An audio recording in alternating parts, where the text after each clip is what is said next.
Dans le matin glacial du 16 octobre de l'année 1793, une femme de seulement 38 ans arpentait les couloirs ténébreux de la prison de la Conciergerie à Paris. Ses cheveux jadis dorés, désormais complètement blancs, son visage marqué par des mois de souffrance, vêtue d'une simple robe blanche, la même qui serait tachée de sang en quelques heures.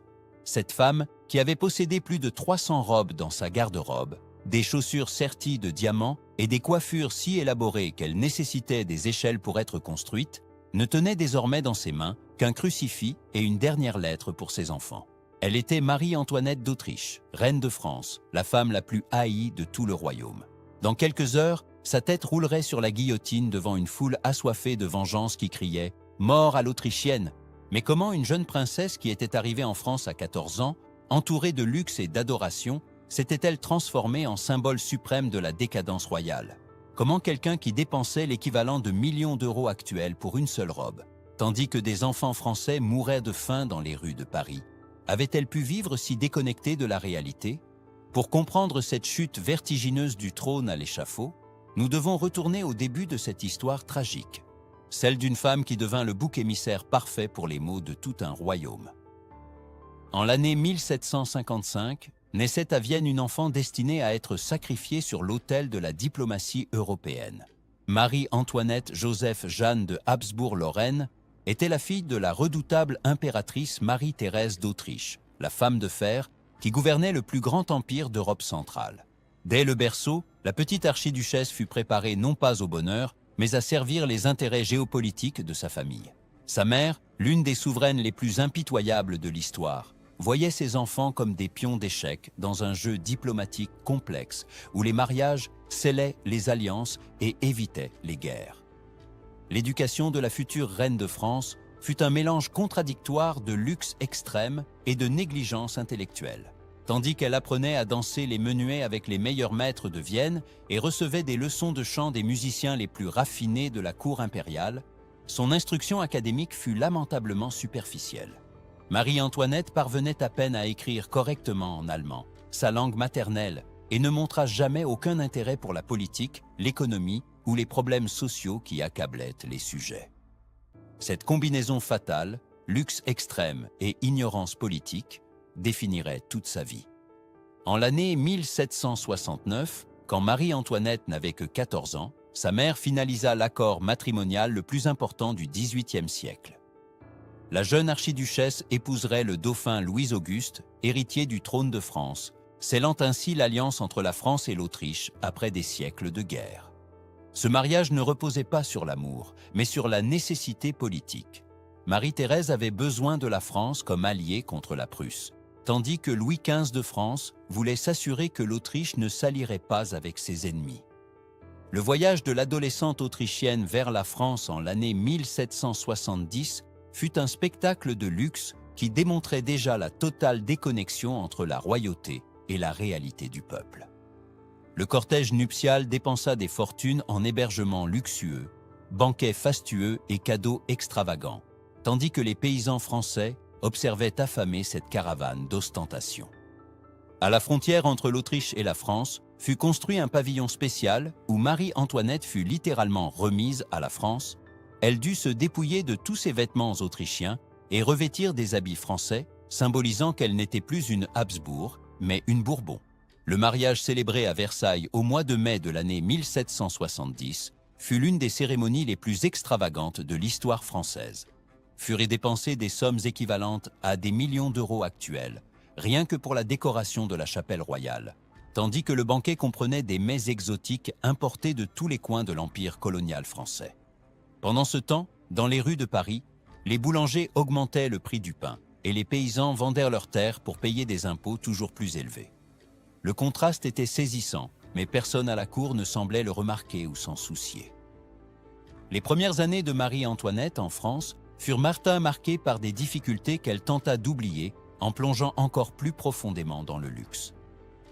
Son époux, le futur Louis XVI, était un jeune homme timide et maladroit, obsédé par la serrurerie et la chasse, qui montrait peu d'intérêt pour sa femme ou les devoirs conjugaux. Le mariage ne fut pas consommé pendant 7 longues années, créant un scandale international et une pression politique immense sur la jeune reine. Pour compenser cette humiliation personnelle, Marie-Antoinette commença à dépenser des sommes astronomiques en robes, bijoux, fêtes et divertissements. En l'année 1774, quand Louis XV mourut de la variole et que son petit-fils monta sur le trône comme Louis XVI, Marie-Antoinette, à seulement 19 ans, devint reine de France. Sa première déclaration publique porta sur la nécessité de renouveler la garde-robe royale pour être à la hauteur de la dignité française. Cette obsession pour les apparences et la mode deviendrait sa marque de fabrique et, finalement, l'une des causes de sa chute. Le règne initial de Louis XVI et Marie-Antoinette coïncida avec l'une des pires crises financières de l'histoire française. Le pays était en faillite à cause des dépenses liées aux guerres coloniales, principalement le soutien à l'indépendance américaine, qui coûta au coffre français l'équivalent de milliards d'euros actuels. Tandis que des ministres comme Jacques Necker tentaient désespérément d'équilibrer les comptes publics et proposaient de taxer la noblesse, Marie-Antoinette dépensait pour une seule robe plus qu'une famille paysanne ne voyait en une décennie entière. Les dépenses de la reine étaient véritablement obscènes pour les standards de n'importe quelle époque. Les documents des archives royales montrent qu'en l'année 1783, Marie-Antoinette dépensa plus de 3 millions de livres françaises rien qu'en vêtements. Une somme qui aurait pu nourrir des milliers de familles pendant des années entières. Ces robes étaient confectionnées avec des soies importées de Chine, brodées de fils d'or et d'argent, décorées de dentelles belges qui coûtaient plus que des maisons entières. Chaque costume n'était porté qu'une ou deux fois avant d'être jeté ou donné aux dames d'honneur. Mais il n'y avait pas que les robes. Les coiffures de Marie-Antoinette devinrent légendaires pour leur extravagance et leur absurdité.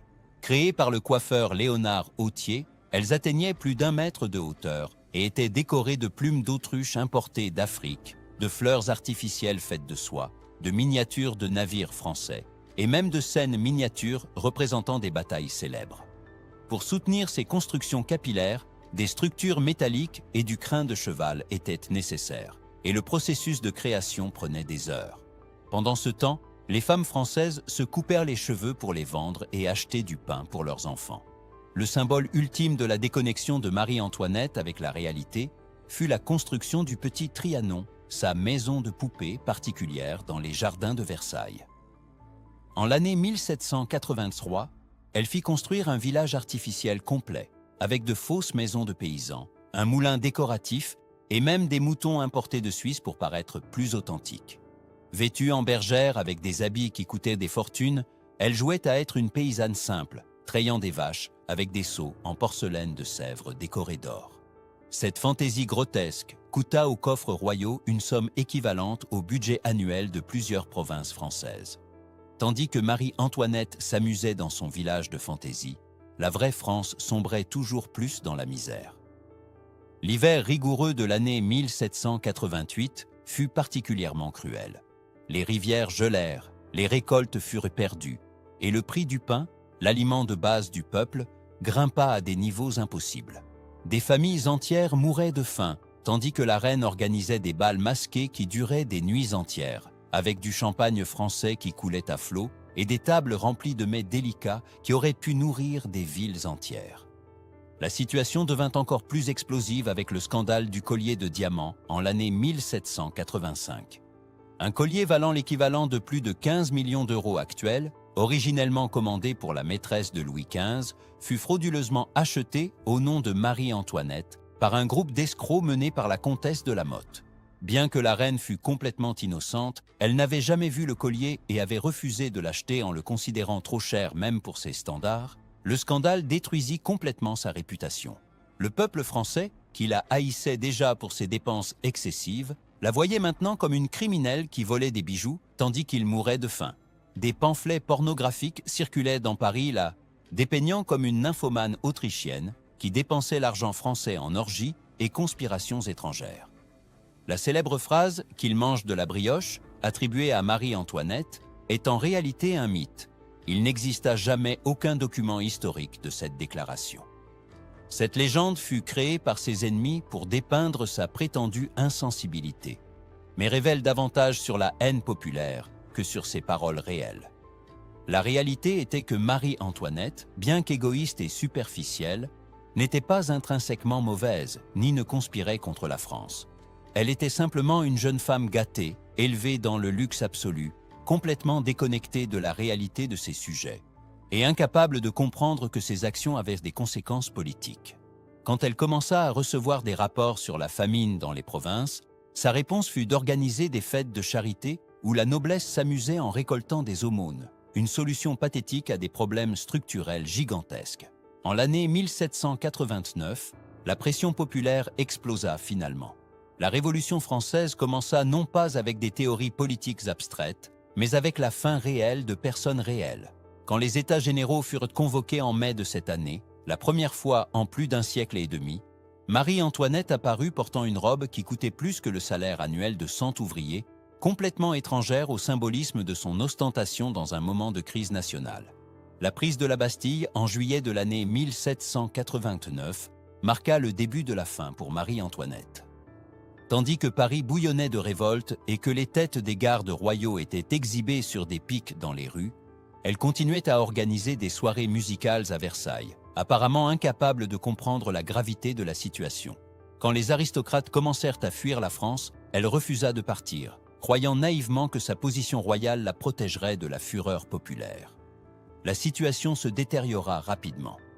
Le 5 octobre de l'année 1789, des milliers de femmes parisiennes, beaucoup armées de couteaux de cuisine et de faux, marchèrent jusqu'à Versailles en exigeant du pain et la tête de l'Autrichienne. Elles envahirent le palais, assassinèrent des gardes royaux et faillirent capturer Marie-Antoinette, qui s'échappa de justesse en utilisant des passages secrets. La famille royale fut contrainte de retourner à Paris comme prisonnier virtuel, installée au palais des Tuileries sous surveillance constante. Même dans cette situation désespérée, Marie-Antoinette continua de démontrer sa déconnexion avec la réalité. Elle conspira secrètement avec des puissances étrangères, y compris sa famille autrichienne, pour restaurer l'absolutisme français par l'intervention militaire extérieure. Ces conspirations, une fois découvertes, furent vues par le peuple français comme de la haute trahison, une reine étrangère tentant d'utiliser des armées étrangères pour massacrer des Français et restaurer ses privilèges. La tentative ratée de fuite de la famille royale en juin de l'année 1791 scella définitivement le destin de Marie-Antoinette. Déguisés en bourgeois, les rois tentèrent de s'échapper vers la frontière autrichienne où des armées contre-révolutionnaires les attendaient. Ils furent capturés à Varennes et ramenés à Paris au milieu de foules hostiles qui criaient « Mort aux traîtres ». À partir de ce moment, même les Français les plus modérés perdirent toute sympathie pour la famille royale. L'exécution de Louis XVI en janvier de l'année 1793 transforma Marie-Antoinette de reine en symbole vivant de la monarchie déchue. Veuve à 37 ans, elle fut séparée de ses enfants et transférée dans la sinistre prison de la Conciergerie, où elle passa ses derniers mois dans une cellule humide, dormant sur une paillasse et mangeant la même nourriture médiocre servie aux prisonniers ordinaires. Le contraste avec ces années de luxe absolu ne pouvait être plus brutal. Pendant le procès qui se tint en octobre de l'année 1793, Marie-Antoinette montra une dignité qui avait été absente pendant des années de frivolité. Accusée de conspiration avec l'ennemi, de dilapidation du trésor public et de trahison envers la nation, elle nia les accusations les plus graves, mais assuma la responsabilité de ses dépenses excessives. « Je reconnais que j'ai peut-être été imprudente dans mes dépenses », déclara-t-elle, « mais je n'ai jamais agi contre les intérêts de la France. » Sa défense, cependant, était inutile. Le tribunal révolutionnaire avait déjà décidé de sa condamnation avant même que le procès ne commence. Pour les jacobins radicaux, Marie-Antoinette représentait tout ce qui n'allait pas dans l'Ancien Régime. Le gaspillage aristocratique, l'influence étrangère et l'indifférence envers la souffrance populaire. Sa mort serait le symbole définitif de la fin de la monarchie française. À l'aube du 16 octobre de l'année 1793, Marie-Antoinette se réveilla pour la dernière fois. Ses cheveux, jadis soigneusement arrangés par des coiffeurs célèbres, étaient blancs et ébouriffés.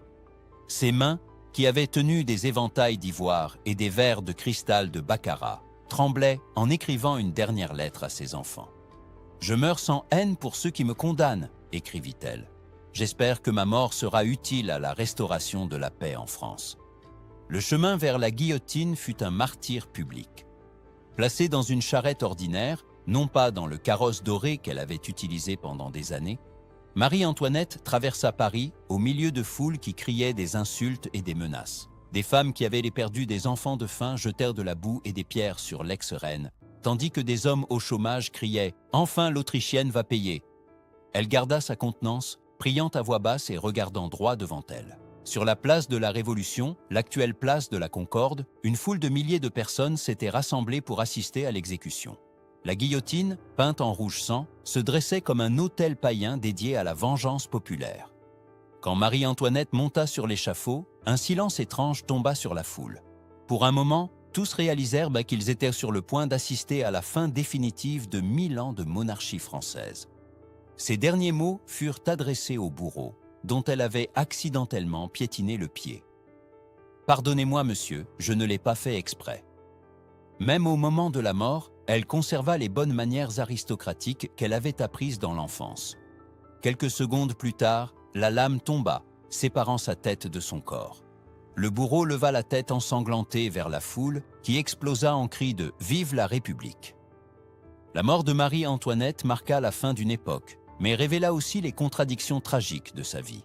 Elle avait été simultanément victime et coupable, victime d'un système qu'il avait créé pour être un symbole de luxe irresponsable, mais coupable de n'avoir jamais tenté de comprendre ou de soulager la souffrance de ses sujets. Son obsession pour les apparences et le luxe n'était pas seulement de la vanité personnelle, mais le reflet d'une éducation aristocratique qui valorisait le spectacle au-dessus de la substance. Le contraste entre ces années d'extravagance et ces derniers mois de prison offre l'une des leçons les plus puissantes de l'histoire sur les conséquences de l'inégalité extrême. Tandis qu'elle dépensait des fortunes en robes et coiffures absurdes, des millions de Français vivaient dans la pauvreté absolue, travaillant 16 heures par jour pour des salaires qui achetaient à peine du pain. Cette disparité n'était pas politiquement soutenable, et la Révolution française fut l'explosion inévitable de siècles d'injustices accumulées. La figure de Marie-Antoinette devint un symbole durable des dangers de la déconnexion entre gouvernants et gouvernés. Son incapacité à comprendre que le luxe royal avait des coûts sociaux et politiques réels offre des leçons pertinentes pour toute époque. Les dirigeants qui vivent dans des bulles de privilèges, entourés seulement de courtisans qui leur disent ce qu'ils veulent entendre, perdent inévitablement contact avec la réalité de leur peuple. Plus de 200 ans après sa mort, Marie-Antoinette continue de fasciner les historiens et le grand public. Elle représente le visage humain de la décadence aristocratique. Non pas un monstre calculateur, mais une jeune femme superficielle et mal préparée qui fut placée dans une position de pouvoir pour laquelle elle n'avait ni les qualifications ni le tempérament approprié.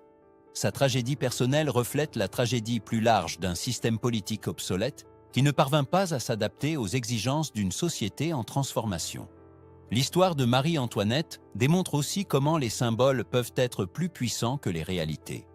Bien qu'elle n'ait jamais dit qu'il mange de la brioche et n'ait pas été personnellement responsable de la famine française, son image de reine dépensière devint plus réelle que les faits historiques. Cette transformation d'une personne réelle en symbole politique montre comment les récits populaires peuvent prendre vie et influencer des événements historiques réels. Enfin, la vie et la mort de Marie-Antoinette servent d'avertissement sombre sur le prix de l'ignorance politique. Son éducation aristocratique la prépara à être un ornement décoratif, non une dirigeante responsable. Quand les circonstances exigèrent un véritable leadership politique, elle ne possédait ni les compétences ni la compréhension nécessaire. Cette inadéquation ne fut pas seulement un échec personnel, mais le résultat d'un système qui valorisait les apparences au-dessus de la compétence. La reine qui mourut à 38 ans sur la guillotine avait vécu une vie de contrastes extrêmes, du luxe absolu de Versailles à la misère de la conciergerie, de l'adoration courtisane à la haine populaire, des coiffures d'1 mètre de haut aux cheveux blancs de la prison. Cette trajectoire dramatique continue de captiver les imaginations parce qu'elle représente, sous forme condensée, les tensions fondamentales entre privilèges et justice, entre tradition et changement, entre individuels et collectifs qui définissent une grande part de l'expérience humaine. Marie-Antoinette d'Autriche, la jeune fille qui arriva en France à 14 ans avec des espoirs de conte de fées, mourut comme symbole ultime de la justice révolutionnaire.